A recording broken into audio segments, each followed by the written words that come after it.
ఎంత సంపాదించినా 1000 రూపాయలకి ఇంకా 25 తక్కువే. తెల్లారు ఎవడైనా వైద్యానికి రాని 25కి ఒక్క రూపాయి తక్కువైనా మాత్రం ఏమన్నా చెప్పాను.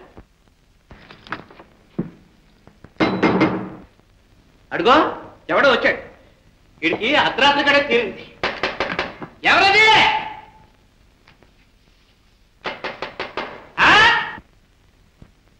ఎవడాడా? అరే దర్వాజా ఖోలో, ప్రాణం మీదకి వచ్చింది. ప్రాణం మీదకి వస్తే పగలలో ఏం చేశావు? నేను రాను, తెల్లారిన తర్వాత రా. అరే ఖామోష్ బచ్చా, కల్లైతే అబ్బి ఆనా, చావు బతుకుల మధ్య ఉన్నాడు. డబ్బు తెచ్చావా? తెచ్చా. 25 రూపాయలు ఇవ్వాలి.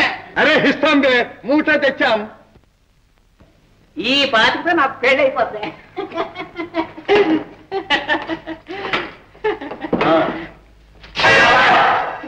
అయితే ఉంటే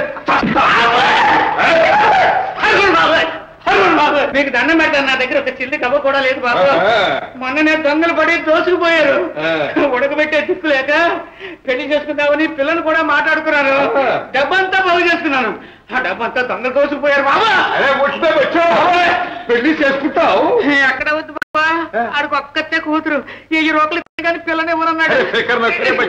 పైకమ్మ అది ఇస్తాం, పెళ్లి మీది చేసుకో. నిజంగానా? దగ్గరే వచ్చా బాబా, నిజమే. నువ్వెవరో దొంగ అనుకున్నానా? చాలా మంచాడు. చచ్చేదాకా నీ పేరు చెప్పుకుంటాను. బాబా నీ పేరేంటి? పేరు ఎందుకే? కొంచెం చిన్న సాయం చేస్తావు? అలాగే ఏంటి చెప్పు. మాది భాయి ఒకడు సాగు బ్రతుకుల మీద ఉన్నాడు. మంచి మందు వేసి బతికించాలా? అలాగే బాబా, చిన్న సంగతి. నేను గంగానమ్మ భక్తుడిని. డబ్బిస్తే గాని వైద్యం చేయకూడదని గంగానమ్మకు మొక్కున్నా. ఎందుకు డబ్బు ఇస్తాం? ఏది మందు వేసిన తర్వాత ఇస్తాం. అరే బద్మాష్, నీకు ఎవరు నమ్ముతారు? కళ్ళకి గంటలు కట్టి తీసుకుపోతాం. మందుల సంచి పెట్టుకోతాను ఉండండి బాబా.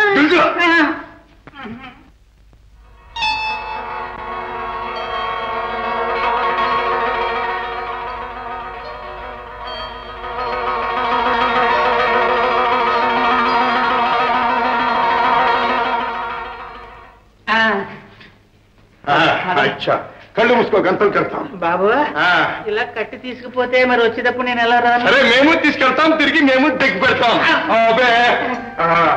ఇక గుమ్మం వస్తా ఉంది, జాగ్రత్త. కాళ్ళు పైన పెట్టు. అచ్చా అచ్చా బచ్చా.